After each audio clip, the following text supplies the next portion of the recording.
11 Alive News at 11 p.m. starts now. First tonight at 11. Right now, we're less than 24 hours away from when former President Donald Trump surrenders right here in Atlanta. So by this time tomorrow, it should be a quick process. Surrendered, arrested, booked, and bonded out of the Fulton County Jail. And tonight, we know at least 9 of Trump's co-defendants have turned themselves in, including former New York Mayor and Trump attorney Rudy Giuliani. Let's get straight out to 11 Alive's John Sherrick is live tonight from the jail, which is the center of this historic case. John?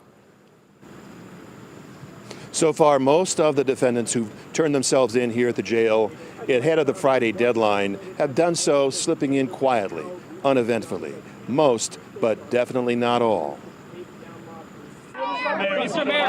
One of the key defendants in this case, attorney Rudy Giuliani, defiant as he surrendered at the jail. This indictment is a travesty. Giuliani accused with former President Donald Trump and 17 others of taking part in an illegal conspiracy to try to overturn Trump's loss in 2020. Giuliani making it clear that part of his defense is playing offense against the prosecutor, Fulton County District Attorney Fani Willis. Fani Willis will go down in American history as having conducted one of the worst attacks on the American Constitution ever when this case is dismissed. Fani Willis taking heat from Trump supporters all over the country. Just before Giuliani surrendered at the jail, a few miles away, faith leaders prayed outside Georgia's state capitol for Fani Willis. We cover DA Fani Willis with all that she will need to make sure that truth will indeed rise again.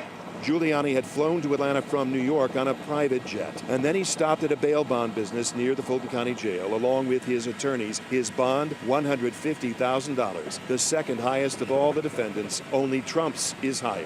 Giuliani not answering questions about the felonies he and others are accused of committing, charges that could put him back in a courtroom, this time as a defendant, hoping a jury sees it all his way. It's an attack on not just me, not just President Trump. This is an attack on the American people. If they can do this to me, they can do this to you. That's just some of what we'll be hearing from the defense as this case moves through the courts. Tomorrow, when Trump arrives with his motorcade, security will keep him out of sight of everyone. He's likely to be inside and gone in less than an hour. Yeah, it's going to be pretty quick, John. Thanks a lot for the update. By the way, as the Friday deadline approaches for all 19 defendants to turn themselves in, a federal judge has officially blocked bids from 2 of the defendants who were hoping for a delay or maybe a dismissal of their arrests. And both are former Trump administration officials, former White House Chief of Staff Mark Meadows and former Justice Department official Jeffrey Clark. Both filed motions to move their cases from Fulton County. Hopefully the federal court, however, a federal judge denied both those requests earlier this afternoon. And also happening tonight, folks, it's the first Republican debate with 8 candidates taking the stage. But it's happening without the front runner, former President Trump. So just in the last hour, the other candidates talked about his surrender taking place tomorrow and what they think about his recent indictments. Someone's got to stop normalizing this conduct, whether or not you believe that the criminal charges are right or wrong.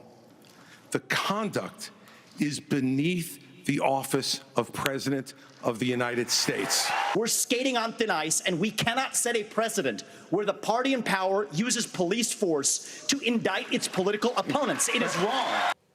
Now, even though Trump was not in Milwaukee tonight for that debate, he is still speaking out about the campaign, releasing an interview tonight with Tucker Carlson.